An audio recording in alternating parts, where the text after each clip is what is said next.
केंद्रीय वित्त मंत्री निर्मला सीतारमण ने बजट 2023 में लगभग हर वर्ग को खुश करने की कोशिश की है। वेतन भोगियों, बुजुर्गों और महिलाओं के लिए सरकार ने खजाना खोल दिया है। पिछले 9 साल में टैक्स स्लैब में बदलाव का इंतजार कर रहे लोगों के लिए अच्छी खबर आई है। अब 7.5 लाख रुपए कमाने वाले व्यक्ति को कर नहीं देना होगा। इससे कर्मचारी और छोटे व्यापारी वर्ग को बड़ी राहत मिलेगी। अपने भाषण की शुरुआत में ही वित्त मंत्री ने कहा, यह अमृत काल का पहला बजट है। आर्थिक ग्रोथ 7% रहने का अनुमान है। यह दुनिया की बड़ी अर्थव्यवस्थाओं में सबसे ज्यादा है। इस दौरान संसद में भारत जोड़ो के नारे भी लगे। दरअसल बजट सत्र के लिए उसी समय राहुल गांधी संसद पहुंचे थे। हालांकि वित्त मंत्री अपना भाषण देती रही। वित्त मंत्री ने कहा कि कोविड-19 महामारी के दौरान हमने सुनिश्चित किया कि कोई भी भूखा न रहे, इसलिए हमने 80 करोड़ लोगों को फ्री में राशन देने की योजना चलाई। यह 28 महीने तक चली है। वित्त मंत्री ने बताया कि पीएम गरीब कल्याण अन्न योजना का पूरा खर्च 2 लाख करोड़ रुपए केंद्र सरकार ने उठाया। आज की वैश्विक चुनौतियों के बीच G20 की अध्यक्षता ने हमें एक अवसर दिया है, जिससे दुनिया में भारत की भूमिका को मजबूत किया जा सके। वित्त मंत्री ने कहा कि वैश्विक चुनौतियों से निपटने के लिए हमारी सरकार जनहित एजेंडे के लिए प्रतिबद्ध है। हमारी सरकार ने 2014 से कोशिश की है कि सभी नागरिकों का जीवन स्तर बेहतर हो और प्रति व्यक्ति आय डबल से ज्यादा बढ़कर 1.97 लाख रुपए पहुंच जाए। 9 साल में भारतीय अर्थव्यवस्था 10वीं से 5वीं सबसे बड़ी इकोनॉमी बन गई है। सीतारमण ने कहा कि प्रधानमंत्री गरीब कल्याण अन्न योजना के तहत 2 लाख करोड़ रुपयों का खर्च केंद्र सरकार कर रही है। अंत्योदय योजना के तहत गरीबों के लिए मुफ्त खानन को 1 साल के लिए बढ़ा दिया गया है। वित्त मंत्री ने नौकरियों के ज्यादा से ज्यादा अवसर उपलब्ध कराने को अपनी प्राथमिकता बताई।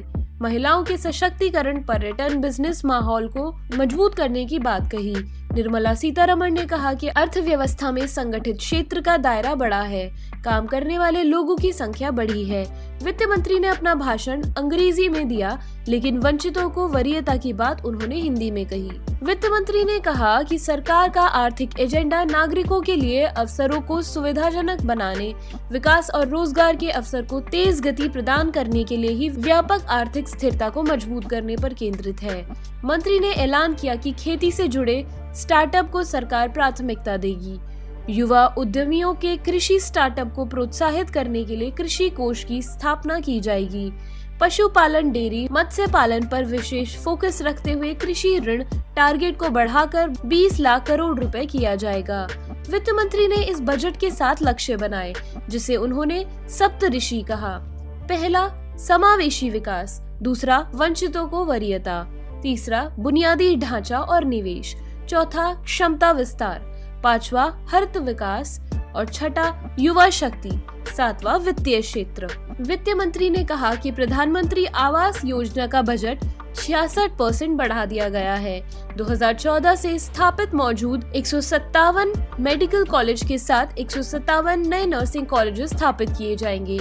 पीएम विश्वकर्मा कौशल समाज पैकेज के बारे में वित्त मंत्री ने बताया। इस पैकेज के तहत पारंपरिक कलाकारों और शिल्पकारों की सहायता प्रदान की जाएगी। इससे न केवल उनकी क्वालिटी बेहतर होगी, बल्कि उनके प्रोडक्ट्स को एमएसएमई वैल्यू चेन के साथ इंटीग्रेट किया जाएगा। इससे उन्हें आर्थिक मदद, ट्रेनिंग और ब्रांड प्रमोशन मिलेगा। निर्मला ने कहा कि बच्चों और किशोरियों के लिए राष्ट्रीय डिजिटल पुस्तकालय स्थापित किया जाएगा। बजट में ऐलान किया गया है कि KYC प्रक्रिया आसान की जाएगी। व्यापारियों की सुविधा बढ़ाने के लिए कई कानून हटाए गए हैं। AI के लिए 3 उत्कृष्टता केंद्र बनाए जाएंगे। 50 नए एयरपोर्ट्स बनाए जाएंगे।